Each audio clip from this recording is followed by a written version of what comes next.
Now we're recording. Hey, it's Roach again, here with another edition of A Joint with Roach. Today we're just gonna be having a little story time. And y'all know about first time I got arrested. It's actually pretty fucking funny. See, when I was growing up, I didn't get in trouble. I waited till I was 18 for that for some fucking reason. So,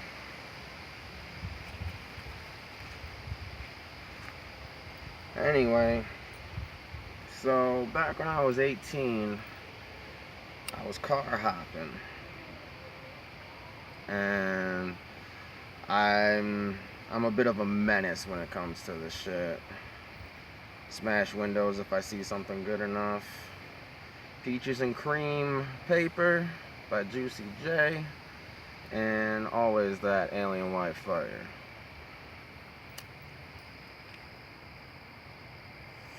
If I saw something nice enough, I'm breaking your fucking window. Anyway,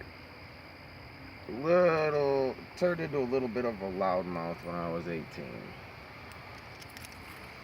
And I was telling a homeboy a story that apparently one of his homeboys heard. And, well, I guess he talked to the Popo and had them set an undercover in the neighborhood I was supposed to be. How he knew what neighborhood I was supposed to be in is beyond me. Well, like I said, I never really got in trouble. I always stayed ahead of the game so that I did it. So, if it's my first time dealing with the police, it's definitely my first time dealing with the UC. So we're talking, we're doing this, we're doing that. End up hitting a few cars. It's the reason why I got so OCD with knowing where the fuck I'm at. I didn't know where the fuck I was at, so I had to ask the UC, the undercover, to help me around and shit. Made sure not to do anything in front of them, etc., etc. Well, he's taking me to my neighborhood. We get there, we're parting ways, and something just don't sit right with me. And I'm watching him as he's walking away. Well, as soon as I turn, I guess he starts going on his business like ain't shit happened, and flips open his phone, and starts calling people all of a sudden, and just something about the timing didn't seem right. Well, we're in my neighborhood now, and so I split a few fucking directions because I know where to be, where not to be, this, that. All of a sudden, I'm walking down the street. I don't see nothing, but I just hear this engine revving, and it sounds like a Hemi.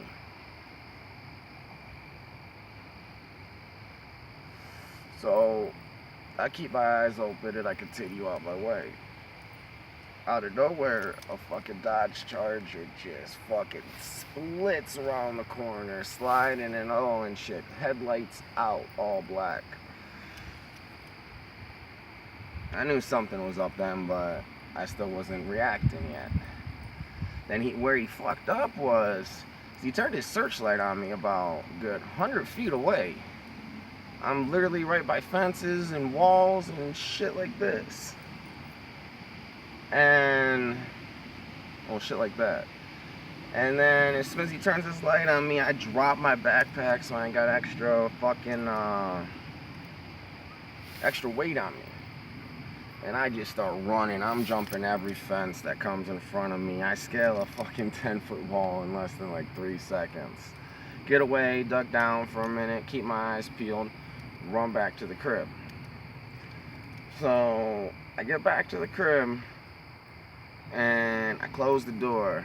I sit down on the ledge of the couch and I just fall back thinking, oh shit, okay, close call, but I got away.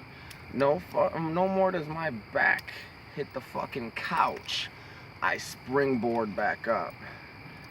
When I dropped my fucking backpack, I forgot or wasn't thinking, whatever the hell you want to call it, that my ID, my insurance card, my library card, and I think my social security card were all in the backpack I dropped, along with some tools for some other shit I'd been doing around. Well, I knew kind of that I was a little, but they just outlawed cigarettes in county jails, at least in Michigan. And so I tell myself I ain't got no cigarettes, I ain't got no money. I'm at least going to 7-Eleven and get myself a Black and Mild. I ended up getting like a grape Prince Albert or some shit like that. Either way, it was nicotine. Walk up there, but before I get to 7-Eleven, see, I'm pretty well known by the Madison Heights police. Stroke of luck, blessed, I don't know what. There's a street, there's a Wendy's, Dairy Queen, Little Plaza, 7-Eleven. I get to the street, and before I cross it, a Madison Heights cop just pulls up right in front of me, starts asking me questions. Somehow this motherfucker didn't know me.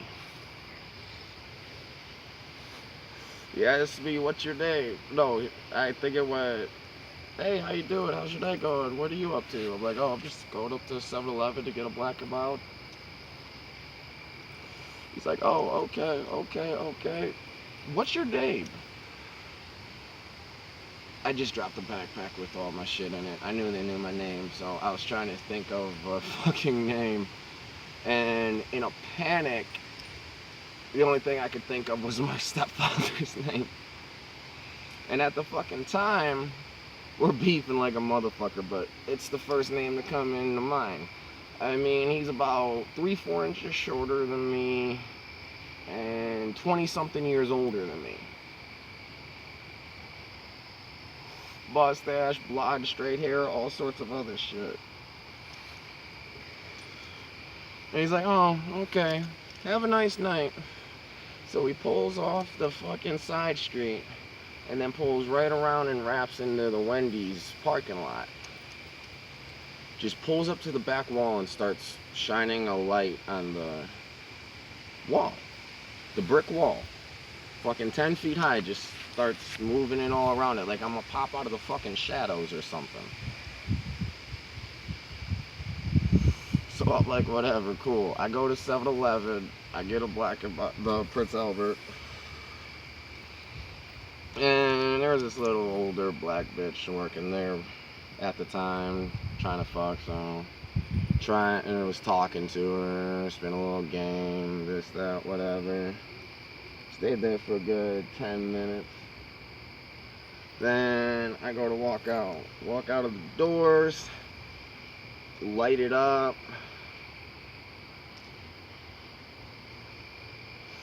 walk out the doors, start cutting through the parking lots. A Madison Heights cop is standing out his car right in the next parking lot. He's like, hey, what's your name? Oh no, he was like, hey, what's your name again? And I'm like,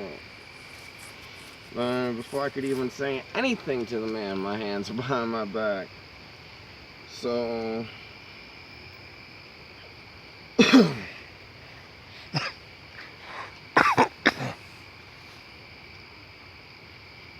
so he's got me in the back. I got on a jacket.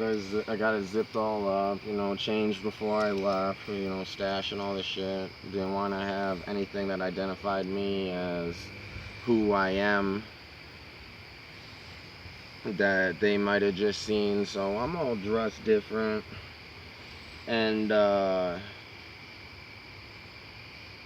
I'm in the back of the cop car, hands behind my back, and then the next thing I know, another car shows up.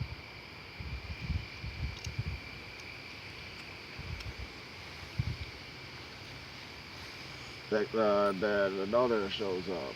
That another shows up. That another shows up. By the time this was all said and done, there was a good 10 to 12 fucking cop cars there, and they're all giving each other high fives and daps like they just caught Pablo or some shit. And then, like, it was either the second or the second to last or the last car comes in. He swoops in real quick, opens the door, tears it open, unzips my jacket. I'm still wearing the same undershirt. I just put a jacket over it. And he fucking unzips and he's like, "We got you," or some shit. Like, bro, is it really this big of a deal for a handful of misdemeanors? Bald dickhead looking cop. I mean, his head literally looked like a dick. Yeah, they ended up charging me that day with possession of paraphernalia, misdemeanor trespass, something that added up to messing with people's private property, giving a cop false information, and misdemeanor fleeing and eluding. I ended up doing like 11 days, got bonded out and probation from there. Then the saga continued fucking 2 years, no, a year later. But that's a story for another episode. Roach blaze on my blaze them all day. Leave a rate, leave a comment, leave whatever the fuck y'all leave nowadays. I'm just sharing my experiences. There's